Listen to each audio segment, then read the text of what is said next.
சற்று முன் கிடைக்கப்பெற்ற மிக மிக முக்கியமான செய்தி ஒன்று வெளியாகி உள்ளது. திராவிட முன்னேற்ற கழகத்தின் மாவட்ட செயலாளர்களை எச்சரிக்கை செய்துள்ளார் திமுகவின் தலைவரும் தமிழக முதல்வருமான ஸ்டாலின் அவர்கள்.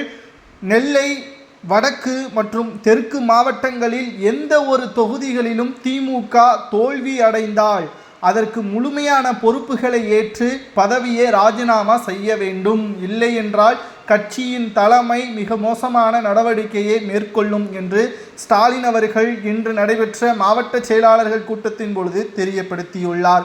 மக்களிடம் திமுக சரியான ஆட்சியை வாக்குறுதியை நிறைவேற்றியிருந்தாலே திமுகவிற்கு சாதகமாகத்தான் மக்கள் ஓட்டுக்களை செலுத்துவார்கள்.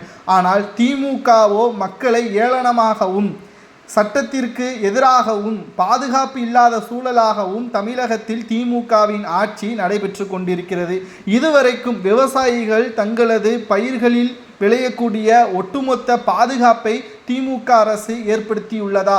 அதற்கான நெல் குடோனை திமுக ஒவ்வொரு மாவட்டத்திலும் அமைத்துள்ளதா? கலைஞருக்கு சிலைகள் வைப்பதும் மணிமண்டபம் கட்டுவதற்கு மட்டும்தான் பணம் வருகிறது. ஆனால் விவசாயிகள் பற்றியான கோரிக்கைகளை கேட்பதற்கோ கஜானா காலியாக இருக்கிறது. அதிமுகவின் ஆட்சியில் எங்களிடம் வெற்று கஜானாவைத்தான் கொடுத்தார்கள் என்று திமுக கூறுகிறது. இது எந்த விதத்தில் நியாயம்? கோபாலபுரத்தில் உள்ள குடும்பத்தின் உறுப்பினர்களுக்கு சொகுசான வாழ்க்கைகளுக்கு மட்டும் பணம் வருகிறது. அதுவே மக்களின் வாழ்வாதாரத்தை பாதிக்கக்கூடிய வகையில் பல்வேறு சிக்கலுக்கு ஒட்டுமொத்தமாக இழப்பீடு கேட்கக்கூடிய வகையில் விவசாயிகள் போராட்டத்தை நடத்தினால் அவர்களிடம் வெற்று கைகளை காமிப்பது. பிறகு எப்படி திமுக இந்த முறை ஆட்சி அமைக்கும்? நன்றாக ஒன்றை புரிந்து கொள்ள வேண்டும்.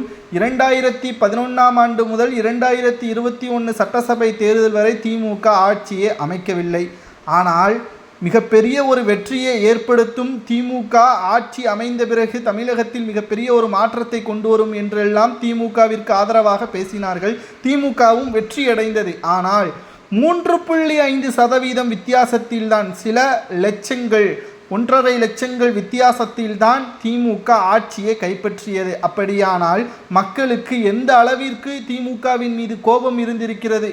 11 ஆண்டுகள் ஆட்சி அமைக்க முடியவில்லை என்றாலும் இன்னமும் திமுக வேண்டாம் என்ற மனநிலையில்தான் மக்கள் இருந்திருக்கிறார்கள். அப்பேற்பட்ட மக்களுக்கு மீண்டும் வாக்குறுதிகளை முழுமையாக நிறைவேற்றியிருந்தால் எதற்காக மாவட்ட செயலாளர்களை கூண்டோடு நீக்க வேண்டும்?